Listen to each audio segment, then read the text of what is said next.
క్రీస్తునామమున శుభవందనాలు. Greetings in the name of Jesus lord our saviour.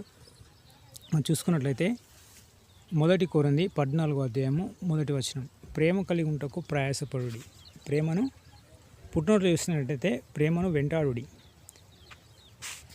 అపోస్తలుడైన పౌలు రాసిన చెప్తున్న ప్రేమ గురించి, ప్రేమ కలిగి ఉంటకు ప్రయాసపడమంటాడు.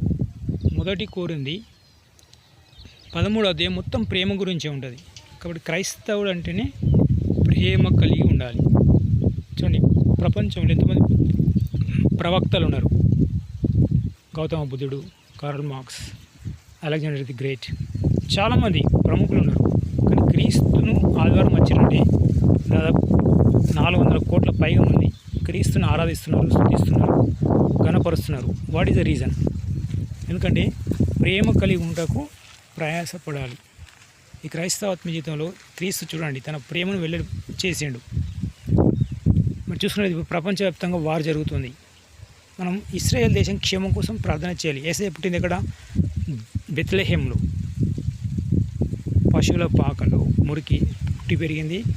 సాధారణ వడ్రంగి కుటుంబం. మరి సువార్త చేసి శాస్త్రుల పరిశీలన శిష్యుల పాదాలు కడిగిండు. ఏ ప్రవక్త కూడా శిష్యుల పాదాలు కడగలే. శిష్యుల చేత పాదాలు కడిగించుకున్నారు అని చేయించుకున్నారు. కానీ క్రీస్తు శిష్యులకు పరిచర్య చేసిండు. కానీ ఈ బయలు ప్రవక్తలు ఏం చేసారు? ఇతర ప్రవక్తలు శిష్యుల చేత పరిచర్య చేయించుకున్నారు. కానీ క్రీస్తు పరిచర్య చేసిండు. పరిచర్య ఇతర శిష్యులకు చేసిన అందరికి చేసిండు. కాబట్టి ఈ క్రీస్తుని ఎందుకు ఆరాధిస్తున్నారంటే మనం యెరూషలేము క్షేమం కోసం ప్రార్థన చేయాలి. క్రీస్తు పుట్టిన ప్రాంతం కోసం. ప్రభువా, యెరూషలేమును దీవించండి, విజిటర్స్ని పెంచండి.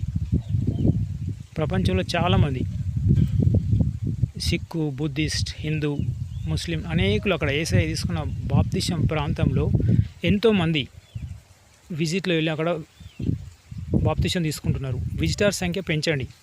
ప్రపంచంలో ఏ దేశం కూడా విజిటర్స్ జెరూసలేంను సందర్శించినంత సందర్శకులు ఏ దేశం లేదు. అది ప్రపంచ గిన్నిస్ రికార్డులో ఉంది. జెరూసలేంలో ఒక ఫ్లైట్ ఎగురుతుందంటే విజిటర్స్ 2 ఫ్లైట్లు దిగుతాయి. ఎందుకంటే ప్రపంచంలో చాలామంది విజిట్ వెళ్తారు. ఆ దేశంలో ఉన్న పంటలను దీవించండి. ఆ దేశంలో ఉన్న 12 గోత్రాలను దీవించండి, యూదులను దీవించండి అని మనం ప్రార్థన చేయాలి. యెరూషలేం దేశం యొక్క ఎగుమతులు పెరగాలి అని ప్రార్థన చేద్దాం. అదేవిధంగా ప్రపంచ శాంతిని కోరుతున్న జెరూసలేం దేశం పూర్వకాలంలో ఏం చేశారు రాజులు? హిజ్కియా రాజు యుద్ధాలు జరుగుతున్నప్పుడు, పోరాటాలు జరుగుతున్నప్పుడు సన్హెరీబు, సిరియా దండు వచ్చినప్పుడు ఏం చేసిండు? ప్రార్థన చేసిండు.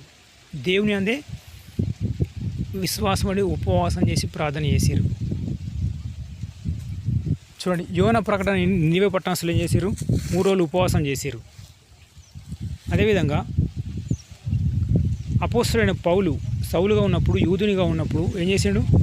చాలామందిని క్రైస్తవులను హింసించిండు, చంపిండు. అనేక సంఘాలను చెల్ల